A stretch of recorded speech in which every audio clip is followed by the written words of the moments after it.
Καλησπέρα παιδιά και καλώς ήρθατε σε άλλο ένα βίντεο. Έχουμε πάρα πολύ καιρό να κάνουμε βίντεο και αυτό οφείλεται κυρίως σε προσωπικούς λόγους, αλλά και σε θέματα που είχαμε με διάφορα builds, καθώς και με κάποια κομμάτια που περιμέναμε και τα σχετικά. Η αγορά πλέον είναι buyer's market, δηλαδή ο αγοραστής έχει όλη τη δύναμη. Υπάρχουν πάρα πολλά gaming PC αυτή τη στιγμή για πώληση. Αν ψάξετε στο marketplace θα βρείτε εκατοντάδες σε όλες τις τιμές, από 50, 100, 200, 300, 400, 500, 1000 ευρώ, 1500, ό,τι θέλετε υπάρχει. Αυτό τι σημαίνει? Ότι υπάρχει πολύ μεγάλη προσφορά και ότι έχει μειωθεί η ζήτηση. Εμείς εδώ, για να ξαναξεκινήσουμε έτσι το κανάλι, θα κάνουμε ένα πολύ budget σύστημα σήμερα. Ένα σύστημα το οποίο όταν ξεκίνησε το κανάλι, ας πούμε, θα μπορούσαμε να το φτιάξουμε με 300-350 ευρώ. Τώρα θα το φτιάξουμε σήμερα με 100-150 περίπου. Έχουμε πάρει κάποιες ελευθερίες σχετικά ως προς την κοστολόγηση, τις οποίες θα τις εξηγήσουμε.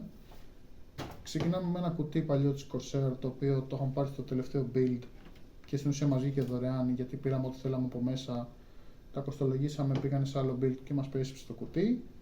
Έχουμε ένα τροφοδοτικό, το οποίο και αυτό έχει περισσέψει από διάφορα build. Είναι και αυτό πάρα πολύ οικονομικό, αλλά το σύστημα που θα φτιάξουμε έχει μηδενικές απαιτήσεις σε ρεύμα, οπότε δεν μας πειράζει. Πάμε τώρα στα κομμάτια που αγοράσαμε. Αγοράσαμε μια H81 μητρική 4ης γενιάς Intel για 20 ευρώ από το Marketplace. Ήρθε μαζί με έναν Pentium G3020, ο οποίος δεν θα μπει εδώ, προτιμήσαμε έναν i5. Θέλαμε αρχικά να βάλουμε τον i5 4590 που μας έχετε δει να χρησιμοποιούμε πάρα πολλές φορές, αλλά δεν είναι συμβατός με αυτή τη μητρική, οπότε καταλήξαμε σε ένα 4440. Δυστυχώς αυτή η μητρική είναι μια εταιρεία η οποία δεν υπάρχει πλέον, όχι η TurboX, η εταιρεία που όντως την έφτιαξε, και δεν μπορεί να γίνει BIOS update, ούτε και έχει κάποιο easy flash ή quick flash, ας πούμε, για να περάσει τα BIOS. Επομένως θα βάλουμε το 4440, μικρή διαφορά θα έχει ούτως ή άλλως. Ήρθε όμως με τη stock ψύκτρα, η οποία είναι ικανοποιητική για αυτά που θέλουμε να κάνουμε. Έχει το IO Shield που είναι απαραίτητο για να είναι το build λίγο όμορφο. Ήρθε με 2 και 2 GB RAM, το οποίο θα βάλουμε κάπου αλλού σε κανένα PC γραφείου. Εδώ έχουμε βάλει τώρα μια 4, θα βάλουμε άλλη μια για να πάμε στα 8, τα οποία πάλι είναι υπεραρκετά για αυτό που θέλουμε να κάνουμε. Θα τη συνοδεύσουμε με μια GTX 750, η οποία την πήραμε 35 ευρώ. Είναι μια οικονομική καρτούλα, ίσως την πληρώσαμε λίγο ακριβά, αλλά ήταν σε εξαιρετική κατάσταση. Είναι δυστυχώς βέβαια το 1 GB μοντέλο, θα δούμε πώς θα τα πάει.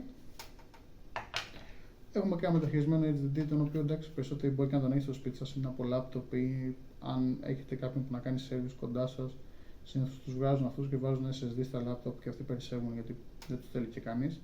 Μπορεί να σας δώσουν κανέναν. Ο συγκεκριμένος είναι 300 GB ή κάτι τέτοιο. Δεν μας πειράζει, τα παιχνίδια που θέλουμε να παίξουμε είναι μια χαρά. Θα βάλουμε έναν καινούριο SSD της data, όπως θέλετε πείτε τι, 256 GB. Αυτό το πληρώσαμε λίγο ακριβά στα 19 ευρώ. Έχουμε βάλει ήδη δύο ανεμιστηράκια LED στο κουτί, τα οποία κοστίσανε μαζί 9 ευρώ. Οπότε και αυτά είναι πάρα πολύ οικονομικά. Δεν χρειάζονται για ένα budget πολύ PC. Αλλά εντάξει, έχουμε πει ότι τα LED πουλάνε οι υπολογιστές και θέλουμε το build μας να βγει όσο γίνεται όμορφο. Ο επεξεργαστής κόστησε 8 ευρώ από το eBay, οπότε και εκεί πάρα πολύ οικονομία. Και συνολικά όλο το build γίνει γύρω στα 107 ευρώ χωρίς τα περιφερειακά, τα οποία θα δούμε μετά. Πάμε όμως να δούμε τι μπορούμε να φτιάξουμε με αυτά τα εξαρτήματα.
Δεν ξεχνάμε να προσθέσουμε άλλο ένα stick RAM, όπως είπαμε ότι θα βάλουμε, για να φτάσουμε τα 8. Εδώ βλέπουμε τα τελικά χαρακτηριστικά. Η motherboard δηλώνει ως Turbo X.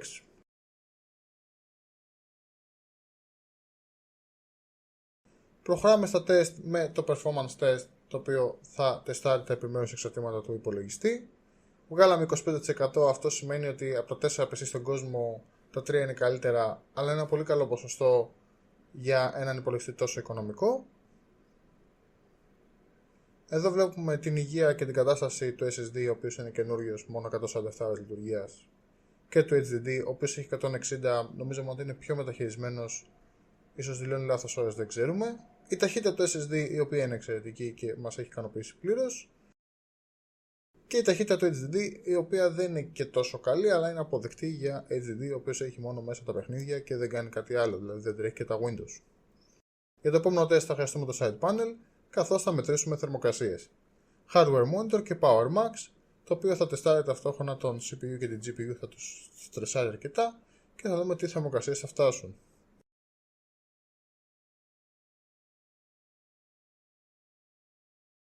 Και τα αποτελέσματα με το CPU να φτάνει στους 77 βαθμούς και την κάρτα γραφικών στους 72,5. Στη συνέχεια θα δούμε πώς παίζει παιχνίδια. Όλο το footage έγινε capture από εξωτερική capture card με USB, έτσι ώστε να μην υπάρχει καθόλου επιπλέον stress στην κάρτα γραφικών. Ξεκινάμε με το LOL, το οποίο είναι ένα ελαφρύ παιχνίδι, καλά optimized, το ξέρετε, αλλά είναι ένα παιχνίδι που πολλοί κόσμος θα ήθελε να παίξει, ειδικά σε ένα τέτοιο budget σύστημα. Όπως βλέπουμε, ακόμα και σε fight με minions στο γείο να βαράνε και αυτά, είμαστε στα 140 fps και δεν υπάρχει κανένα πρόβλημα με υψηλά settings όπως είδαμε πριν που τα βάλαμε.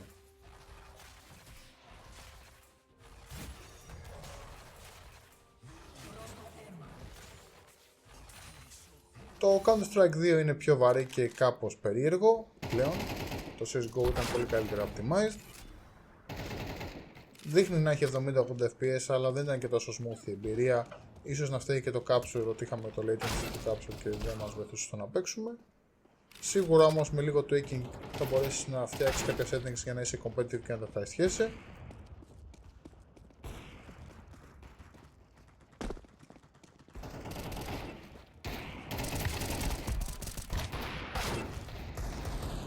Με τα FPS να χοροπηδάνε από τα 50 μέχρι τα 80 και να είναι συνήθως γύρω στα 60 με 70.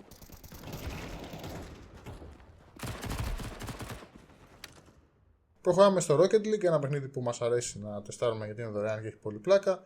High quality settings, 1080p. Είμαστε στα 60 fps, βλέπουμε η GPU βαράει κατοστάρια. Το κυριότερο limitation της GPU είναι η VRAM συνήθως.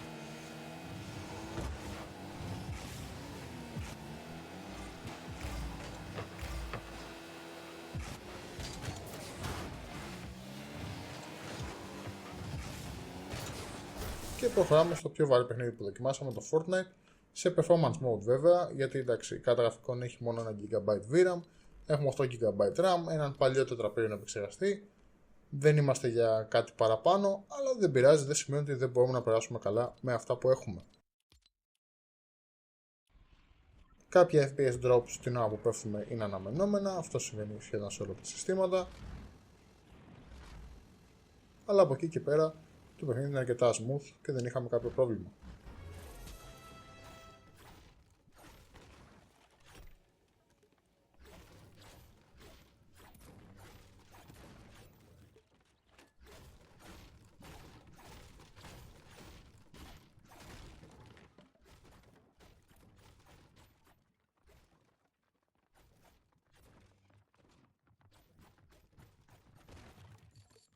Δεν καταφέραμε να βρούμε ούτε ένα όπλο και αναγκαστήκαμε και σκοτώσαμε αυτό το τυπά με το σπαθί. Δεν πειράζει. Λογικά ποτάκι πρέπει να ήταν.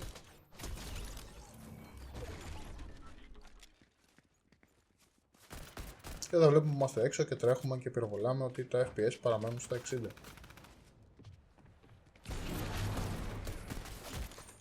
Στη συνέχεια, ένα παιχνίδι που δεν έχουμε ξαναδοκιμάσει στο κανάλι είναι το Stumble Guys. Εντάξει, έχει πλάκα, είναι ελαφρύ, κατεβαίνει γρήγορα, είναι πολύ μικρό.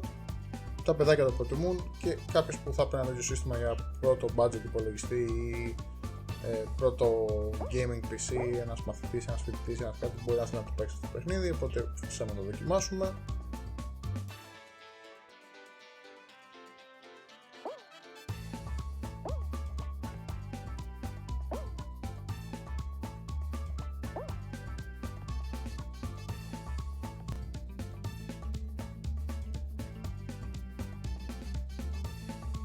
Εδώ το συστηματάκι μας τελειωμένο, τις φωτογραφίες που τραβήξαμε και